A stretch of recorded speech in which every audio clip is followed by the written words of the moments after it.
ان الحمد للہ والصلاة والسلام علی رسول اللہ اما بعد اعوذ باللہ من الشیطان الرجیم بسم اللہ الرحمن الرحیم۔ اللہ کی پاک کتاب کا 25واں جز شروع ہوتا ہے الیہ یرد علم الساعہ، قیامت کا علم اسی کی طرف پھیرا جاتا ہے۔ مشرکین مکہ کو جب آخر سے ڈرایا جاتا تو وہ کہتے اچھا جی قیامت کب آئے گی؟ تو ان کو کہا جاتا کہ اس کا علم اللہ کے پاس ہے، اور صرف قیامت نہیں، کتنی ہی ایسی چیزیں۔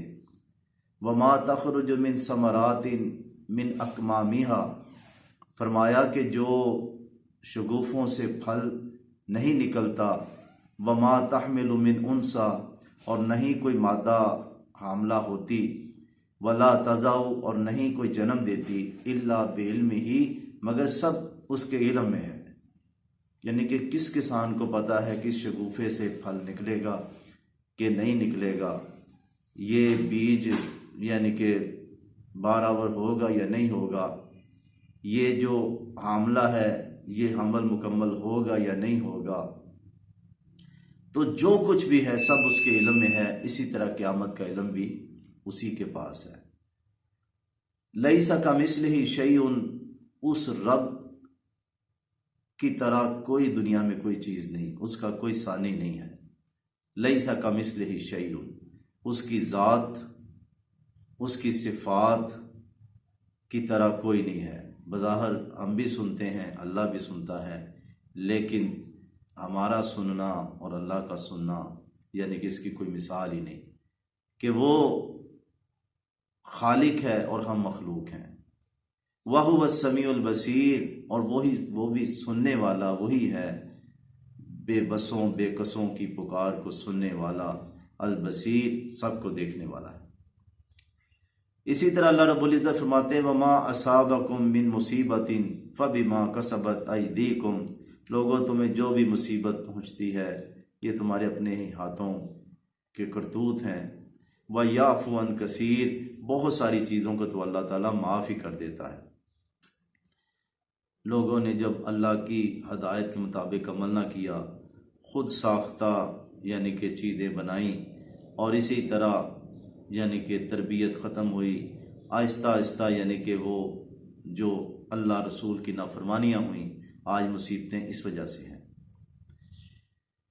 جب لوگ دین پہ تھے تو کیا دین کی بہاریں تھیں، امن تھا، سکون تھا، نہ کوئی بھوک کا خطرہ تھا، نہ کوئی لوٹنے والے کا خطرہ تھا۔ جب ہم نام کے مسلمان رہ گئے، ہر کام ہی الٹ، تو پھر یہ اللہ کا عذاب کا کوڑا ہم پہ برس رہا ہے۔ فرمایا والذین یجتنبون کبائر الاثم، وہ لوگ جو بڑے بڑے کبیرہ گناہوں سے بچتے ہیں، والفواحش، اور بے حیائی سے۔ فحش کہتے ہیں کہ زبان اور عمل سے میں ایسا عمل جس کی قباحت انتہا کو پہنچی ہو، اسے فواحش کہا جاتا ہے۔ وَإِذَا مَا غَضِبُوا وَهُمْ يَغْفِرُونَ، غصے کے باوجود معاف کرنے والے، یعنی کہ یہ لوگ کبیرہ گناہوں سے بچتے ہیں، بے حیائی سے بچتے ہیں، اور غصہ آ جائے پھر معاف کر دیتے ہیں۔ بڑے کو تو کیا معاف کرنا ہوتا ہے، وہ تو یسر ہی ہوتا ہے۔ اصل میں یہ ہے کہ اپنے ماتحت پہ غصہ آئے تو اس کو معاف کر دینا چاہیے۔ پھر اللہ تعالیٰ فرماتے ہیں للہ ملک السماوات والارض، آسمان و زمین کی بادشاہت اللہ کے پاس ہے، سب اس کی ملک ہے۔ یخلق ما یشاء، پیدا کرتا ہے جو چاہتا ہے۔ وَيَحَبُ لِمَن يَشَاءُ إِنَاثًا، اور اللہ تعالیٰ جس کو چاہے بیٹیاں عطا کرتا ہے۔ وَيَحَبُ لِمَن يَشَاءُ ذُكُورًا، اور جس کو چاہے بیٹے عطا کرتا ہے۔ او یزوجہم، یا ملے جلے دے دیتا ہے، ذکران و اناسا، بیٹے اور بیٹیاں۔ وَيَجْعَلُ مَن يَشَاءُ عَقِیمًا، اور جس کو چاہے بانجھ بنا دیتا ہے۔ یہ اللہ تعالیٰ کی ہی مرضی چلتی ہے، اسی کا حکم اور اسی کی حکمت کار فرما ہے۔ یہ غلط لوگوں نے قصے بنائے کہ فلاں دربار پہ جاؤ تو یہ ہو جائے گا، یہ مل جائے گا۔ نبیوں کی شعیب علیہ السلام کی بیٹیاں ہیں، کسی کے بیٹے ہیں۔ تو جب انبیاء کرام اس حکم کے سامنے بے بس ہے تو اور کون ہے جو کسی کو یہ چیزیں عطا کرنے والا ہو؟ ہمارے کلمہ شریف پڑھنے والوں میں مختلف جگہیں مشہور ہیں کہ گھوڑے شاہ دربار چڑھاؤ تو یہ ملتا ہے۔ یہ ایک پاکستان اخبار کے فیچر میں یہ مضمون چھپا، جو شاد باغ کے پاس گھوڑے شاہ دربار ہے، کہتے یہ کوئی بزرگ نہیں، یہ 6-7 سال کا بچہ تھا، چھوٹا سا، فوت ہو گیا۔ راجہ رنجیت سنگھ کے دور میں جب لوگ آنا شروع ہو گئے تو اس نے بڑی جاگیر دے دی۔ پھر اسی طرح وہ کہتا ہے میں نے وہاں کے مجاور سے سوال کیا، کہا لوگ ادھر وہ گھگو گھوڑے یعنی کہ وہ بیٹھے ہوتے ہیں، لوگ اس کو خرید کے ادھر چڑھا دیتے ہیں۔ کہتے کہ مجاور کہنے لگا میری 3 بیویاں ہیں، بچہ کوئی نہیں۔ اللہ اکبر! تو یہ رب کا کام ہے۔ ہم کہتے جی پیروں نے دے دیا، فلاں امام نے دے دیا، امام بخش پیرا دیتا، ایسی نہیں ہے۔ قرآن کو ماننے والوں کے یہ عقیدے ہے، کوئی مکھی اور مچھر نہیں بنا سکتا۔ پھر اسی طرح اللہ تعالیٰ فرماتے ہیں وَلَوْلَا أَن يَكُونَ النَّاسُ أُمَّةً وَاحِدَةً، اگر یہ خدشہ نہ ہو کہ سب لوگ ایک ہی دین اور ایک ہی ملت پہ ہو جائیں گے، لَجَعَلْنَا لِمَن يَكْفُرُ بِالرَّحْمَٰنِ، تو رحمان کے منکروں کے لیے ہم کر دیتے لِبَيُوتِهِمْ سُقُفًا مِّن فِضَّةٍ، ان کے گھروں کی چھتوں کو چاندی اور سونے کی بنا دیتے، وَمَعَارِجَ عَلَيْهَا يَظْهَرُونَ، اور وہ سیڑھیاں جس پہ وہ چڑھتے ہیں، ان کے دروازے، ان کے صوفے جس پہ وہ بیٹھتے ہیں، اللہ کہتے ہیں زخرفن، سورت کا نام بھی ہے، یعنی کہ سونا، اور پیچھے فضت، چاندی۔ ہم اتنا کچھ دے دیتے کیونکہ یہ دنیا ہے کیا، چند سالوں بعد ختم ہونے والی ہے۔ تو فرمایا کہ جو رحمان کے منکر ہیں، اگر ہم چاہتے تو ان کو اتنا سونا چاندی دے دیتے، لیکن خدشہ تھا کہ کہیں کلمہ شریف پڑھنے والے بھی، یعنی کہ وہ تو عام چیزوں کو دیکھ کے ہی کلمہ چھوڑ رہے ہیں، اسلام سے کو بائیکاٹ کر رہے ہیں، تو اگر اتنی دولت کافروں کو مل جاتی تو پھر یہ سب ان کے ساتھ ہی ہو جاتے۔ اللہ تعالیٰ نے اپنے بندوں کو بھی بڑا کچھ دیا ہے، ملک دیے ہیں، وسائل دیے ہیں، وہ الگ بات ہے کہ چور اور ڈاکو آ گئے، لیکن اللہ تعالیٰ نے تیل نکل رہا ہے، پٹرول نکل رہا ہے، کہیں کوئی نعمت ہے۔ اس کے بعد اللہ تعالیٰ فرماتے ہیں وَمَن يَعْشُ عَن ذِكْرِ الرَّحْمَٰنِ، جو اندھا ہو گیا رحمان کے ذکر سے، جو شخص، عورت یا مرد، رحمان کی یاد سے اندھا ہو گیا۔ نماز اللہ کا ذکر ہے، قرآن اللہ کا ذکر ہے، اسی طرح باقی تسبیحات، اللہ کو یاد کرنا، گناہ کے وقت اللہ یاد آ جانا، یہ سب اللہ کا ذکر ہے۔ فرمایا جو شخص دنیا میں اندھا ہو گیا، نُقَيِّضْ لَهُ شَيْطَانًا، ہم مسلط کر دیتے ہیں اس کے اوپر شیطان، کیونکہ ایسے بندوں سے پھر فرشتے گھن کھاتے ہیں، نفرت کرتے ہیں کہ جو رحمان کو یاد نہیں کرتا۔ فرشتے تو رحمان کے مجلسوں میں جہاں رحمان کا تذکرہ ہوتا ہے وہ تلاش کرتے ہیں۔ تو جو شخص رحمان کے ذکر سے اندھا ہو جاتا ہے، پھر شیطان آ جاتے ہیں، فرشتے چلے جاتے ہیں، فَهُوَ لَهُ قَرِينٌ، اور پھر وہی ان کے ساتھی ہوتے ہیں۔ اللہ ہمیں فرشتوں ہی کی دوستیاں اور فرشتوں ہی کا ساتھ نصیب فرمائے۔ الْأَخِلَّاءُ يَوْمَئِذٍ بَعْضُهُمْ لِبَعْضٍ عَدُوٌّ إِلَّا الْمُتَّقِينَ، اللہ تعالیٰ فرماتے ہیں اس روز بڑے جگری دوست، پکے دوست ایک دوسرے کے دشمن ہوں گے سوائے متقین کے۔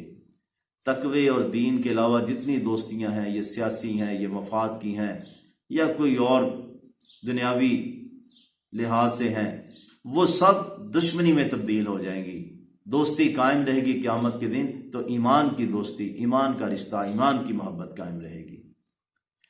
اسی طرح اللہ رب العزت فرماتے ہیں یا عبادی لا خوف علیکم اليوم، اے میرے بندو آج تم پہ کوئی خوف نہیں ہے۔ قیامت کے دن ایمان والوں کو کہا جائے گا کہ میرے بندو، میری بندگی کرنے والوں، ولا انتم تحزنون، نہ تم غمگین ہوگے۔ یہ کون لوگ ہیں؟ ہم بھی اس میں شامل ہو سکتے ہیں۔ سنیے، الذین آمنوا بآیاتنا، جو ہماری آیتوں کو پر ایمان لاتے ہیں۔ ایمان سے مراد یہ نہیں کہ بس اللہ کی آیتیں ہیں، ایمان سے مراد مانتے ہیں، ہمارے احکامات کو مانتے ہیں۔ وہ عدل کا احکام ہے، حلال کھانے کا حکم ہے، بدکاری سے بچنے کا حکم ہے۔ جو ہمارے احکامات کو مانتا ہے وَكَانُوا مُسْلِمِينَ، اور پھر وہ فرما بردار ہے، اطاعت کرتا ہے۔ کہا جائے گا ادخلوا الجنت، جنت میں داخل ہو جاؤ، انتم تم وازواجکم، اور تمہاری بیویاں بھی، تحبرون عیش کرو ادھر، یطاف علیہم بصحاف، ان پہ پھرائے جائیں گے سونے کے تھال، من ذہب، سونے کی بڑی بڑی پراتیں، واکواب اور ساغر، وفیہا، اور اس جنت میں ہوگا ما تشتہی الانفس، جو ان کے دل چاہیں گے۔ ایک صحابی کہتا اللہ کے نبی صلی اللہ علیہ وسلم ادھر کسان تھا کہ ادھر میں فصل اگر طلب کروں، فرمایا ہاں تیرے لیے اللہ تعالیٰ ایک دم فصل کھڑی کر دیں گے، اگر کوئی بچے کی خواہش کرے گا اللہ اس کو بچہ بھی دے دے گا، یعنی کہ جو دل چاہے گا۔ وَتَلَذَّ الْأَعْيُنُ، آنکھوں کی لذت ہوگی، وَأَنْتُمْ فِيهَا خَالِدُونَ، اور ایسی جنت میں تم ہمیشہ رہو گے۔ اللہ اکبر۔ دوسری طرف بد نصیب لوگ جو چند روزہ زندگی میں موج کرتے رہے، امام ابن قیم علیہ رحمہ فرماتے ہیں لوگوں دو قیدیں تو کاٹنی ہے انسان کو، وہ دنیا کی کاٹ لے یا آخرت کی کاٹ لے۔ دنیا کی قید آسان ہے، شریعت کی پابندی ہے نا، اور آخرت کی قید بڑی سخت ہے اور بڑی مشکل ہے۔ فرمایا ان المجرمین فی عذاب جہنم خالدون، بے شک جو مجرم ہیں جہنم کے عذاب میں یہ بھی ہمیشہ رہیں گے۔ استغفر اللہ۔ آگ کی تو ایک لو جو ہے، بندہ تھوڑا سا دھوپ میں پھرے سایہ ڈھونڈتا ہے۔ فرمایا لا یفتر عنہم، ان سے ہلکا نہیں کیا جائے گا، وہم فیہ مبلسون، اور وہ وہاں مایوس ہوئے، ابلیس اس لیے کہا جاتا مایوس، وہاں مایوس ہو چکے ہوں گے۔ استغفر اللہ۔ وما ظلمناہم، اللہ تعالیٰ انبیاء کے درجات بلند کرے جنہوں نے لہو لہان ہو کے اس دین حق کا پیغام پہنچایا، دنیا میں آنے کا مقصد بتلایا۔ آج لوگ مسلمانوں کے گھر میں پیدا ہونے والے ملحد اور بے دین ہو رہے ہیں۔ وما ظلمناہم، اللہ کہتے ہیں ہم نے ان پہ ظلم نہیں کیا، ولکن کانوا ہم ظالمین، یہ خود اپنی جانوں پہ ظلم کرنے والے تھے۔ بڑا چیخو پکار کریں گے، اللہ کو پکاریں گے، جب کوئی جواب نہیں ملے گا جہنمیوں کو، وَنَادَوْا يَا مَالِكُ، تو جہنم کے دروغے مالک فرشتے کو پکاریں گے۔ رسول اللہ صلی اللہ علیہ وسلم فرماتے مجھے دکھایا گیا مالک فرشتہ بالکل خاموش بدصورت شکل ہے، آگ کے گر چکر کاٹ رہا ہے، آگ کو بھڑکا رہا ہے۔ میں نے پوچھا جبریل علیہ السلام سے یہ کون ہے؟ کہا یہ جہنم کا دروغہ ہے۔ تو اس مالک فرشتے کو کہیں گے اے مالک لیقضی علینا ربک، تیرا رب ہمارا کام ختم کیوں نہیں کرتا، ہماری جان کیوں نہیں نکلتی؟ اللہ اکبر۔ اپنے رب سے ہی درخواست کرو، قال، فرمائے گا وہ انکم ماکثون، ادھر ہی پڑے رہو۔ اللہ اکبر۔ کیوں؟ تمہارا جرم کیا ہے؟ لقد جئناکم بالحق، اللہ کہتے ہیں ہم نے تمہارے پاس حق بھیجا، سچی کتاب بھیجی، سچا نبی بھیجا، اور جنت کا راستہ بتلایا۔ وَلَٰكِنَّ أَكْثَرَكُمْ لِلْحَقِّ كَارِهُونَ، لیکن تمہاری اکثریت حق سے کراہت کرتی تھی۔ ایک ہے عمل نہ کرنا، ایک ہے کراہت کرنا، مذاق اڑانا، استہزاء کرنا، پروگرام کرنا اور اس کی تبلیغ کرنا دین کے خلاف۔ اللہ تعالی ہمیں ہر قسم کے عذاب اور تکلیف سے دنیاوی اور آخرت کی محفوظ فرمائے، آمین۔